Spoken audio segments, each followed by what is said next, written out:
This is Mike from fearshop.com. Make sure you like this video and leave your comments. Also, subscribe to the channel and hit that bell to set up notifications so you know when the next video drops. Let's get into it. We're talking about the top 10 horror movies streaming on Netflix. There are a ton of good horror movies streaming on Netflix. This top 10 list will actually end up being a top 25 list. In order to avoid this being an hour-long video, I will list 15 honorable mentions, but only talk about my top 5 honorable mentions in more detail, and then we'll get into our top 10. Here are 10 movies that are worth watching before we get into it. The Witch from 2015. The Ritual from 2017. Train to Busan from 2016.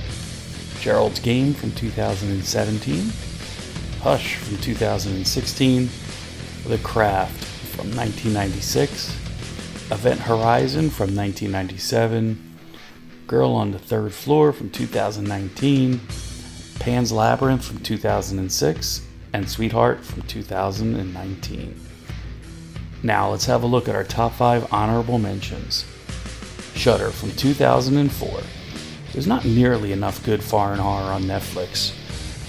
There's a lot of it, but most of it's awful, so you should seek out the cream of the crop like this excellent 2004 Thai film about a magical camera. Ignore the 2008 American remake. It's a film that deftly blends multiple genres, refining the ghost story in a new way that incorporates elements of the vengeance or regret narrative. A couple hits a woman with their car after a night of partying and they drive away. Then weird things start happening with their photographs. Next up is Child's Play from 1988. I'm not the biggest Chucky fan, but there are a lot of people that love the homicidal doll. Since the 2019 remake, it makes sense to revisit the original to see the differences, and there were a lot. The original franchise is still going strong with another sequel in production. Next up is The Wicker Man from 1975. Robin Hardy's 1975 bona fide classic The Wicker Man, starring the always amazing Christopher Lee, follows Edward Woodward as Puritan Sergeant Howie, who's assigned to a remote village on a Scottish island where a young girl was reported missing. But the townsfolk claim they never knew her, and things only get more strange for them as Howie's investigations lead him into a world of sun-soaked pagan rituals. The film's awkward with how it plays out and how strange the townsfolk are. It all culminates in one of the all-time great movie endings. A sick, giddy nightmare I still haven't been able to shake decades after seeing the film for the first time. Next up is Insidious from 2010. Blumhouse Productions may have launched their micro-budget for maximum success model of filmmaking with the 2009 franchise starter Paranormal Activity, but it was 2010's Insidious that showed that the horror film's success wasn't a fluke. Many people have called Insidious the crowning achievement of James Wan and Leigh Whannell's careers. Regardless if you agree with those statements or not, Insidious is well worth a watch. There's also great performances from Patrick Wilson, Rose Byrne, Ty Simpkins, Lin Shaye, and Barbara Hershey. Creep from 2014. Creep's as simple as it is effective. Mark Duplass co-stars in and produced this horror movie from writer, director, and fellow star Patrick Brice. Duplass plays Joseph, a man with terminal cancer who recruits a videographer, played by Brice, to film in a remote cabin so he may leave behind a video diary for his young son.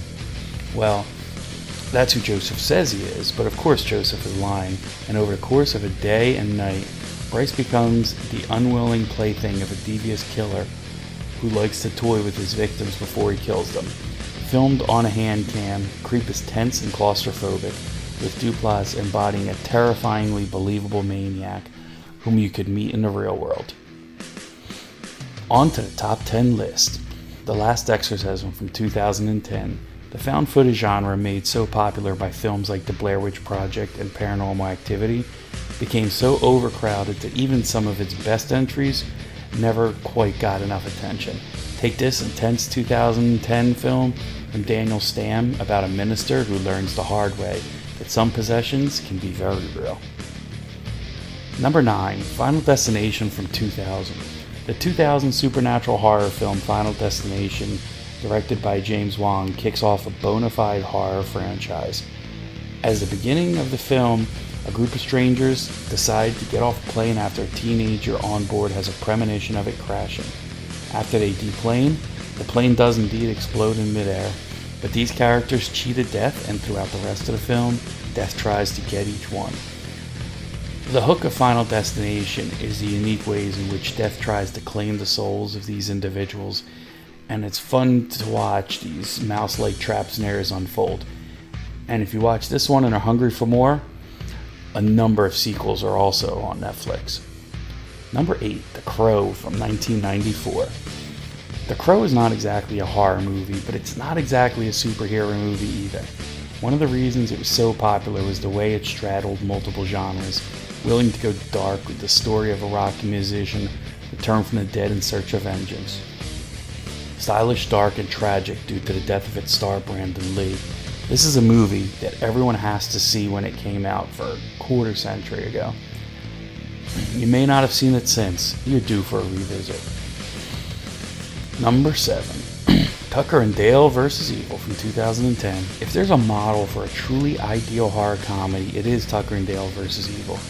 Alan Tudyk and Taylor Labine play the titular characters, and these hillbilly best friends are spending some time at the vacation home they just purchased somewhere in the backwoods, West Virginia. But their getaway is interrupted when a group of teenagers mistake them for creepy killers, and suddenly everyone is trying to prove they aren't murderers, while an actual homicidal maniac starts picking them off.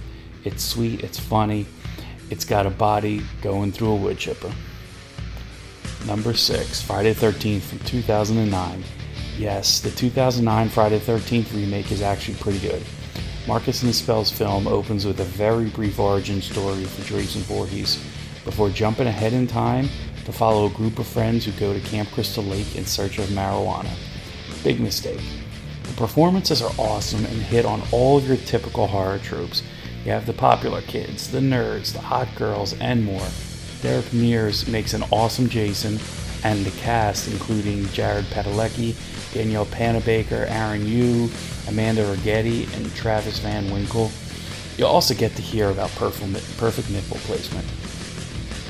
Number 5, Rosemary's Baby from 1968. Everyone's talking about the arrival of elevated horror on the scene as if Midsommar and The Lighthouse were the first of the genre to be taken seriously. They must not remember the 1970s when movies as dark and vicious as Rosemary's Baby won Oscars and made millions. Roman Polanski's adaptation of Ira Levine's novel has lost none of its terrifying power thanks in large part to the phenomenal work by Mia Farrow, who makes Rosemary's predicament palpable. Number 4, Bird Box from 2018, a Netflix sensation. Suzanne Bier's Bird Box follows Sandra Bullock's reluctant mother-to-be who's forced to care for 2 young children after a devastating invasion takes away everyone's ability to see. Technically, the human beings in this post-apocalyptic scenario still can see if they're so inclined, but to do so is to invite madness and ultimately death. It's a clever gimmick that's on par with that of Hush and A Quiet Place, but this one is superior to the aforementioned movies. Number 3, The Ring from 2002. Gore Verbinski's remake of The Ring was huge when it came out in 2002. It grossed nearly $250 million at the box office and earned director Verbinski his next job of taking the helm of a Disney movie called Pirates of the Caribbean. As we know, horror remakes are tough to succeed. Verbinski nailed this remake, and we got strong performances from Naomi Watts, Martin Henderson, and Brian Cox. The story follows a journalist who investigates a cursed videotape that apparently kills anyone who watches it within 7 days. Number 2, The Evil Dead from 1981, a true horror classic. You simply must see the original Evil Dead by Sam Raimi.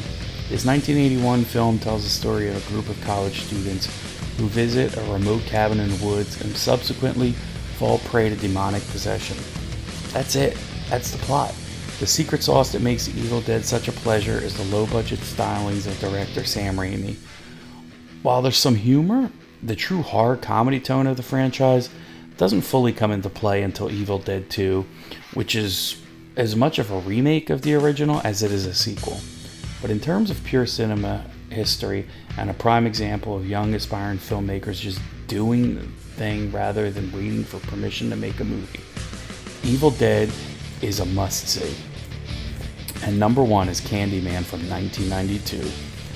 Revisit the 1992 horror classic Candyman, a movie that's probably a lot better than you remember.